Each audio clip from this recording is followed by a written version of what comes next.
Morning, everyone. Hope that everyone is doing quite well. In a world that is in turmoil, um, in flux, and unsettled, unpredictable, but the world has always been unpredictable. Welcome. Good times, bad times. I want to share something with you, and it is about the state of depression. Depression, as many of us know, especially in um, Western countries, has become epidemic. And the reason is why. Why has it become epidemic? I was listening, and this is something that has occurred um, in my own life. I have dealt with depression, and it's quite normal to deal with things like that. But I'm specifically pointing out the depression in um, um, what is it, Generation Z, Generation X, that is really, really dealing. And my generation and the millennial generation are also dealing with this, and but more so in Generation X and Generation Z. And is it Generation Y? Is there a Y in there somewhere? Sorry if I've left you out. Don't be depressed about it. Why is this happening? And intuitively, when I sit down and I contemplate these things, and I listen to others, thank God for YouTube, for podcasts, but it's specifically for YouTube that has given a platform for people that we wouldn't normally hear from. Right now I'm thinking about Dr. Jordan Peterson, which I used to listen to, but I've never listened to him regarding depression. So if you're hearing something that is familiar to you, I could have picked it up here and there, a little bit here, a little bit there regarding this issue, but this is my own take on it because through observation. So I have an anecdotal perspective on what's causing this issue. So we do have a depression epidemic in our society, especially with the younger generation, and this actually had its birth in the early 70s, and that was the start of why we have the issues that we have now in the younger generation. My generation was introduced to a lot of changes that some were quiet changes, some were pretty noisy changes. The financial health of countries and therefore the world, because the U.S. is the reserve currency of the world. And here in Canada, we don't deal with that a lot. But in other countries, they do deal with the idea very heavily about the U.S. being the reserve currency. But it was changed. And the way it was changed was that the reserve currency was taken off of the gold standard. So it did not, the currency did not have a symbolic measure of wealth. It just all of a sudden over the course of a few decades after the gold standard was removed, money was created out of thin air. with no real backing behind it. There was no presumption of wealth, and how a monetary system could expand based on the symbolic representation of that currency. And the reason I'm using symbolic representation, because even gold is symbolic representation.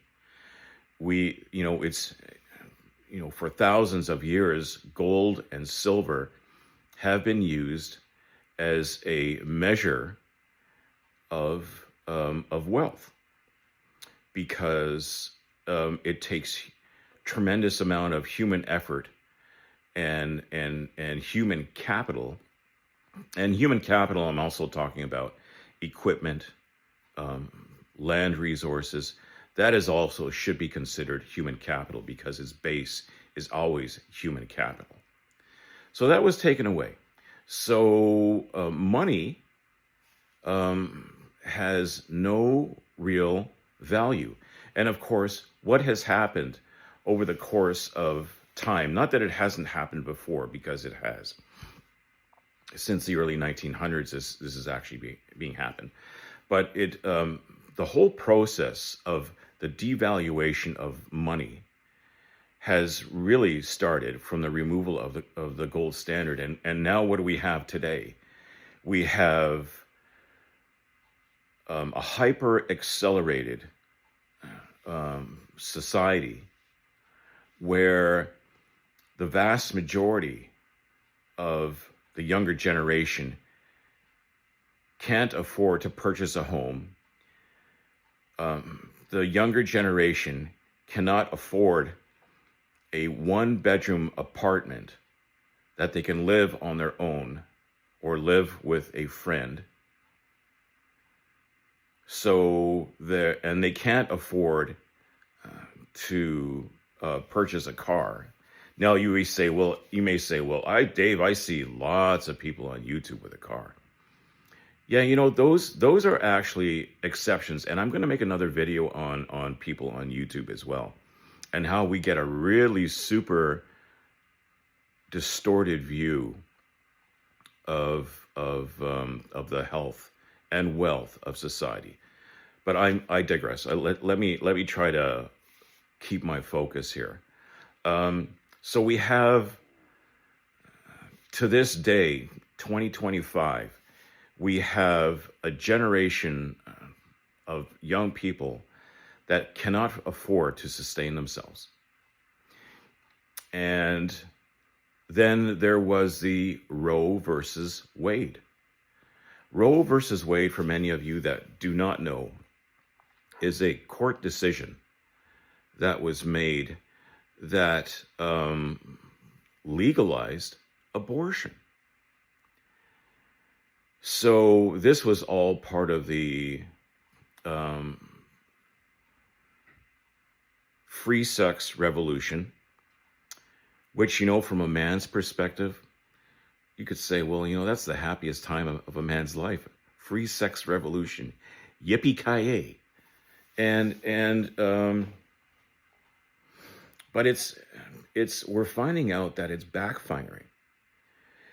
And now we have a generation which I matured in, and as I've grown older, I have been in the thick of this battle, where we have free pornography, where we see these absolutely luscious, beautiful women doing whatever your fantasy wants.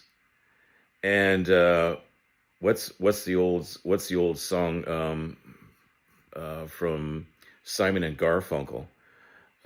If you could take all the girls I knew in high school and put them all together, it wouldn't be enough to satisfy my thoughts.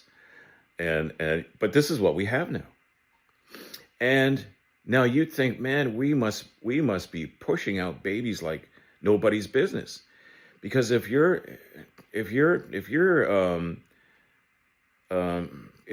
mimicking or copying what you're seeing in pornography and what you're seeing on YouTube and what you're seeing on social media, man, we must be popping out little children. Exactly the opposite is happening. And why? Well, because it has to do with um, inflation and money that has no value. So you cannot support um, uh, the family. You're starting to see how this is really, really breaking down. Then we have, which is a big chip on my shoulder, I might add. We have, which I'm going to make a separate video on. We have the haves and the have-nots. And this is how I define the haves and the have-nots. It's not the 1% versus the 99%. That's not the haves and have-nots. There is a much more, well, it's all satanic, but there's a much greater percentage divide, and that's between public sector workers and private sector workers. So it used to be, okay, that up till about the early 1970s, there were many public service workers that were not allowed to unionize. And the question is, why? Why weren't they allowed to unionize? Because the politicians in power back then, when they were truly responsible, knew that you were creating a block of voters that would have way too much power, and they could scream and shout like little children and get politicians to make decisions on wages and benefits. And I remember in the 80s and the 90s, I would hear some of this BS on television before the internet. I would hear a lot of this BS and I'm talking specifically about Americans, because we get a lot of American TV, unfortunately, in Canada. Because in Canada, the public service sector is quite different where they are, the truly the upper middle class, and they probably have been since the I would say the early to the mid 90s. They were upper middle class. The reason why that happened is because in the 70s, when you had private sector workers that were basically de-unionized, okay, the unions were killed by offshoring of labor. And by offshoring of labor, you took away a lot of good jobs. Now, where there were good things and bad things that were happening, but as I'm starting to think more about how this are all happening and the media manipulation of how this all occurred, man, I'll tell you, it's absolutely phenomenal. And how we still want to buy, especially Asian cars. That really, really surprises me. And how even today, how Asian cars are promoted for their quote unquote quality. I'm starting to wonder. Now, you have all of these things. The currency, which has no value. You have abortion rights, where men and women decide to use abortion as a method of birth control, which breaks down the family unit. And then you have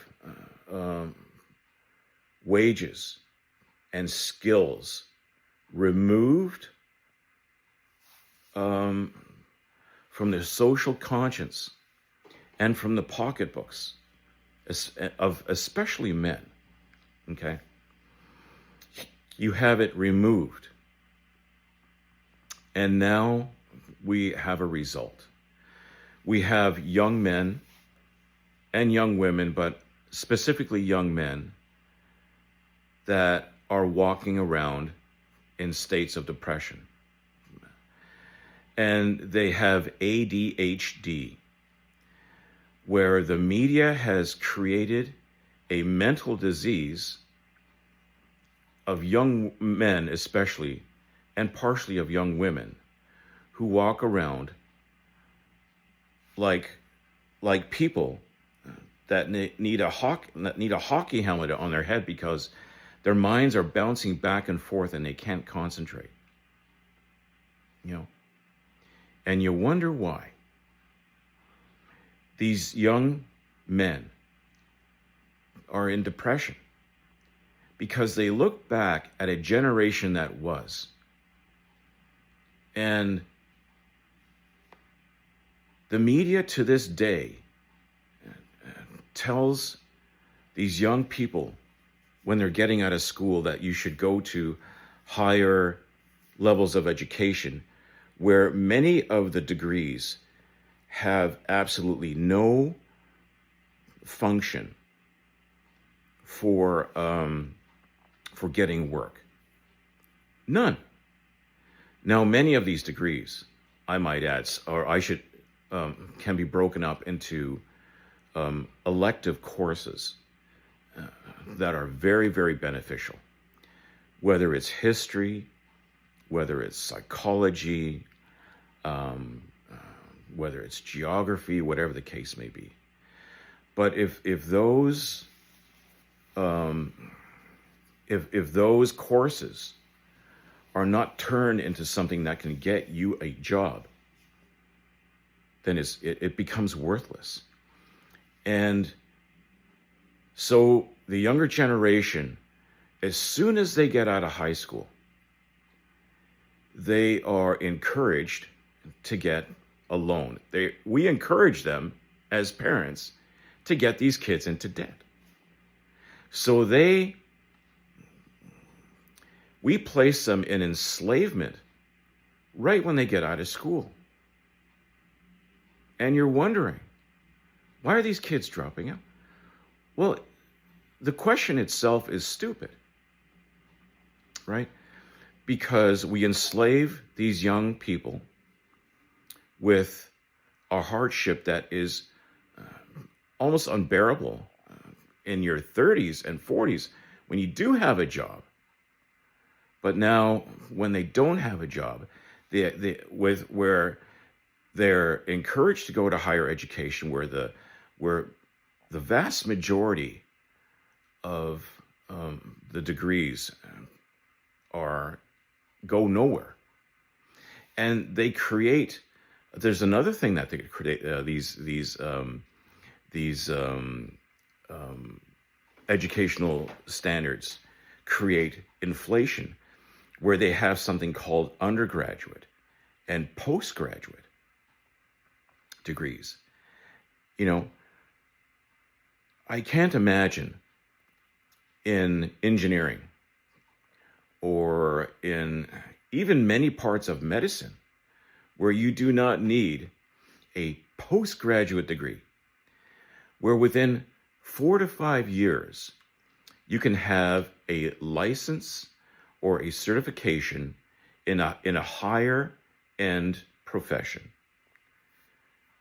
where you can remove a lot of the dead weight of some of what they consider to be necessary courses, which is not true, and you can compress a lot of these licensures and certifications for higher education requirements, and for doing so, you can pump out badly needed individuals. I see that my video is going too long. So how, so, and then many of these young people go out into the workforce, or they don't finish school, and they're stuck in a minimum wage job where they've acquired no skill. Well, I shouldn't say that, because these jobs do help them acquire skill. Okay, but they're not encouraged to get professions where you got to work with your hands. I work with my hands. Okay, and because I'm an entrepreneur, I'm the how do they say, chief bottle washer. I'm the accountant. I'm the CFO. I'm the CEO of this two-man company. And this is the way that the vast majority of Western countries actually run. They don't run and operate from these large companies. The vast majority of revenues that the government receives are not from the large corporations, but the government receives large tax revenues, but not the majority of tax revenues from large companies. But where should the emphasis be? The emphasis should be on a mechanic shop. The emphasis should be on the machine shop.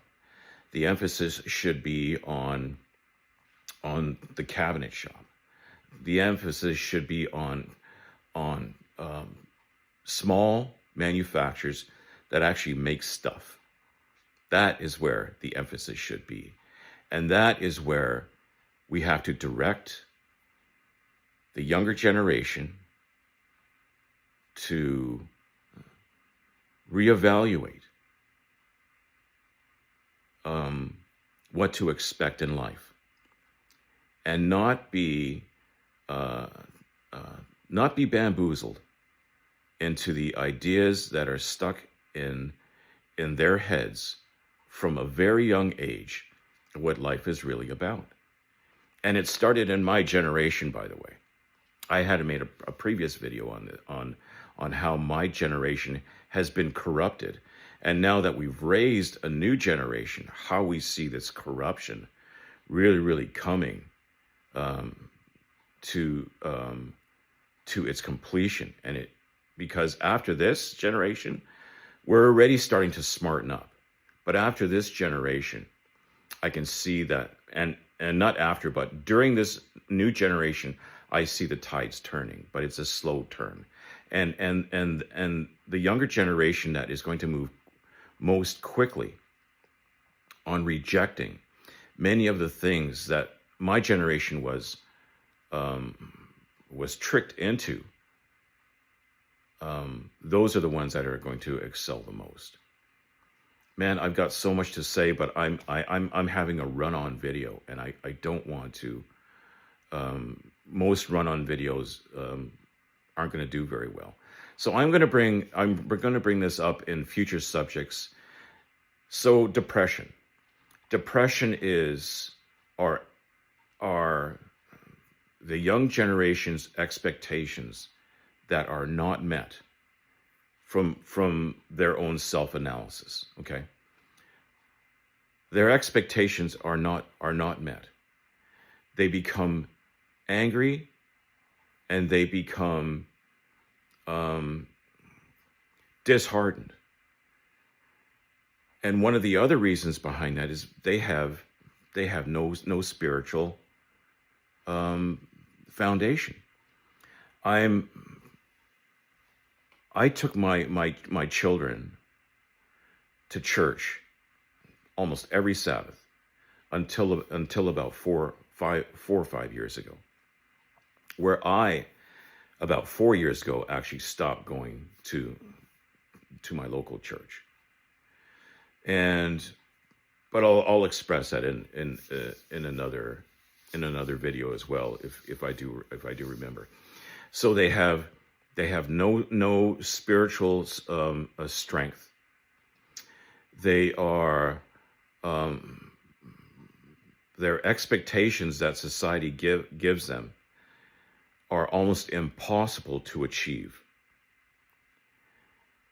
And to work with your body, both men and women, by that I might add, not only men, is still considered frowned upon. But I see that changing as a little bit as well. But it's a very tough change. And this is why the young generation is becoming so depressed. This is the reason. It's the result of the symptoms that have been created by media, by mums and dads, that have been hoodwinked into thinking a certain way. So we're part responsible, okay? But now we have to shake it out of the kids and out of the younger generation of the adults, and that's really tough. That is really, really tough. And I'm going to get into that a bit as well. So how do you overcome that? You got to get them to work. You got to get them to work. Because when your mind and your body are busy, you don't have time to think about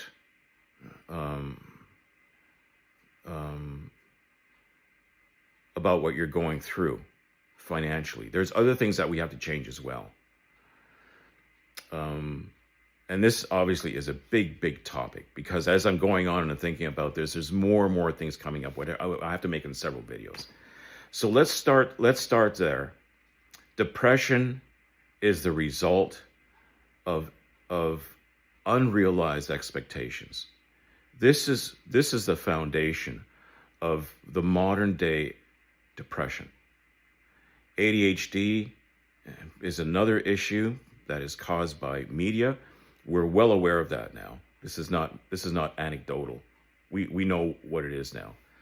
And we have to try to find a way now to change it. And how do we do that? And I hope you're going to turn into future videos that I'm going to make shorter, so that I don't lose a potential audience. Okay, here's the old man saying good times, bad times, and don't hesitate to reach out to me in your comments, because I really, really want to know what your thoughts are as well. Till next time, till the next video, take care.